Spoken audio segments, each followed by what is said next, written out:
Dis donc, mon pacalou, tu démarres toujours entre les deux piquets zones, là. Oui, petite partie, c'est la règle. Je dois toujours jouer mon premier coup en posant ma balle dans le rectangle, dont un côté est formé par le segment entre les deux plots jaunes que tu vois, et la largeur de deux clubs à l'arrière de ce segment. C'est reparti, segment, rectangle. Tu causes pas le français, mon pacalou.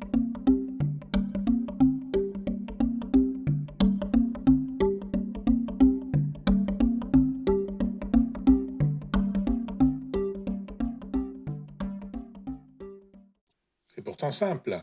Un rectangle est un quadrilatère qui possède quatre angles droits. De pire en pas mieux. Quadrilatère, angle droit. Mon pacalou, tu compliques tout. Mais non, c'est vraiment simple. Alors d'abord, parlons de quadrilatère.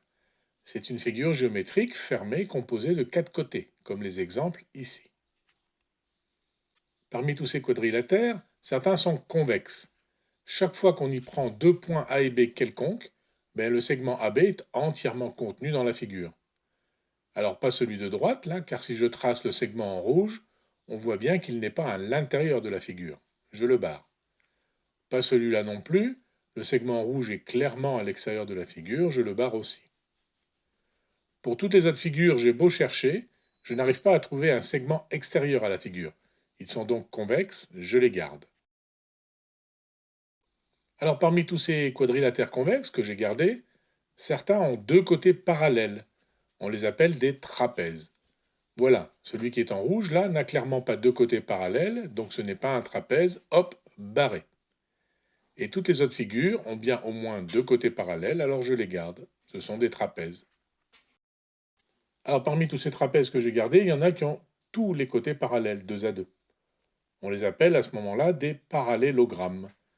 Les deux à gauche sont OK, je les garde. Le petit, l'a coincé entre les trois croix rouges aussi, je le garde. Ah, tiens, pas celui-là, en rouge. Hop, barré, ce n'est pas un parallélogramme. Parmi ces figures qui restent, ces parallélogrammes, certains ont même un angle droit. Alors, pas celui en haut à gauche, je barre. Ni celui en bas à gauche, je le barre aussi. Du coup, il n'en reste qu'un seul, le petit, là, celui en vert. Ce parallélogramme avec au moins un angle droit est un rectangle.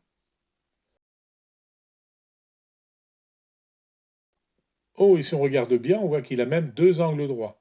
Non, trois. Et là, un quatrième. En fait, tous les angles sont droits. Alors, gardons ce petit rectangle et zoomons un peu. En fait, dans ce rectangle, comme dans tous les rectangles, et on peut démontrer tout cela rigoureusement, les côtés sont parallèles deux à deux.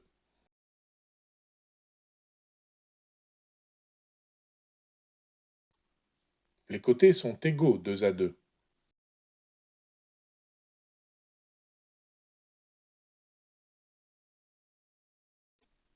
Tous les angles sont droits.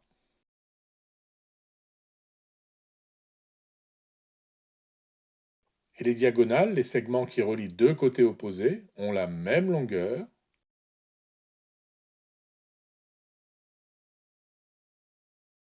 Et elles se coupent exactement en leur milieu.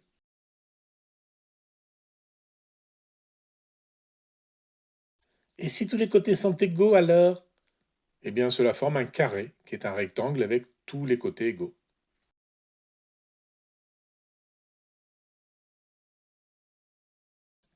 Alors revenons à nos plots de départ.